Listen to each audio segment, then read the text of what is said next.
Hello, I'm Eileen McHugh with the BBC News.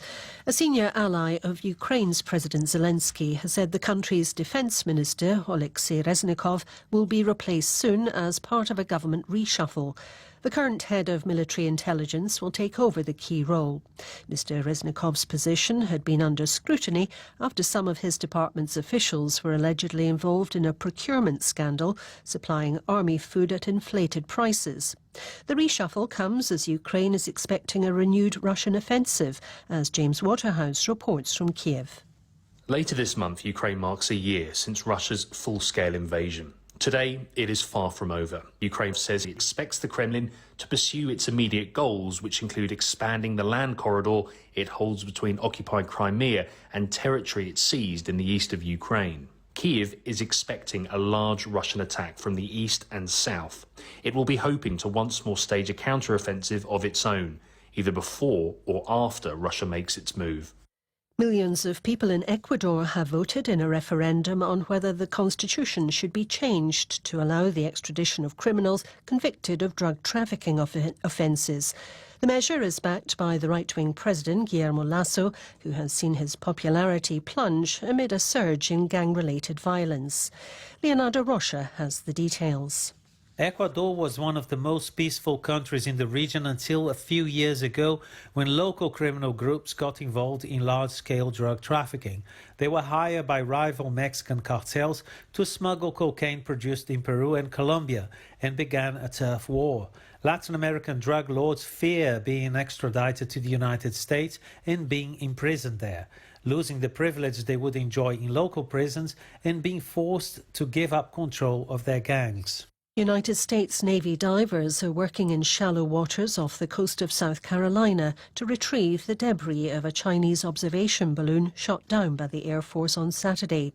Beijing has condemned the destruction of what it insists was a stray weather balloon. Pope Francis, the head of the Anglican Communion and the top Presbyterian minister have together denounced the criminalisation of homosexuality and said gay people should be welcomed by their churches. During an airborne news conference, the Pope described laws targeting same-sex couples as a sin and an injustice. Il calcolo è più o meno che 50 paesi. It's calculated that about 50 countries, in one way or the other, carry on this criminalisation. Some say more, but let's refer to the lowest number, 50. Some of these, I think about 10, implement the death penalty, either openly or under the table. But they have the death penalty. This is not right. BBC News. The presidential election in Cyprus will be decided in a runoff next Sunday. The centrist former foreign minister Nikos Christodoulidis, who led the count with around a third of the vote, will face Andreas Mavroyiannis, supported by the leftist Akel party. The campaign focused on corruption scandals, high inflation and deadlocked negotiations with Turkish-controlled northern Cyprus. Thousands of people in the Danish capital Copenhagen have demonstrated against government plans to scrap a public holiday to pay for increased defence spending. Organisers say the rally was the largest in recent years, but police haven't confirmed the numbers. Here's Risto Pico. The Great Prayer Day has been a public holiday for more than 300 years, but it wasn't its antiquity that drew tens of thousands outside Christiansborg, the Danish parliament. The unions are angry at the government seeking to legislate on matters they say have traditionally been decided between them and employers. But the government is adamant. It says that after the Russian war on Ukraine, Denmark must increase its defence spending to 2% of GDP, and that the best way to finance that is to scrap the extra holiday.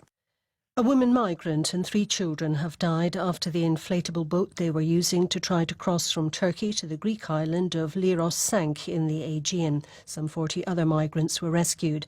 The United Nations says more than 2,600 people have drowned in the eastern Mediterranean alone since 2014.